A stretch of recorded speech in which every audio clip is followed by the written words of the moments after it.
Namaste yogis, welcome to your yogi snack number 2. Today we're going to talk about, you probably guessed it, the foot. So last week I talked about the hands, this week the foot, the important points of your foot. Now some people say connect into all four corners of the foot.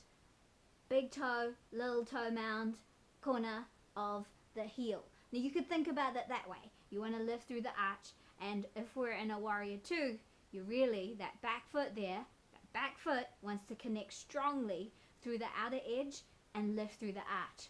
But pretty much in any standing pose, you want to find, at the very least, you want to find big toe, little toe mound, center of the heel.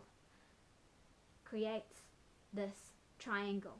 The triangle is a very strong shape, a very strong base. So if you can connect through those points, you're in a good position. And then you can get fancier. You can connect through like a trident on the base of the heel, where you've got the corner, the two edges of your heel and the center. You could think about that.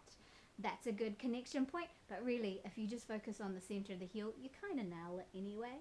And lift, as I said before, lift through your arch, connect through the heel, connect through ball of foot, especially big toe, middle toe, and make sure you're not rolling up through the outer foot. So when we draw up through the arch of our foot, through the inner thigh, we activate those inner thigh muscles, and we also come up into our core line and give ourselves a good strong stance. So have a play with that and see how it makes you feel. And if you need more info, I will do a great big long video about it.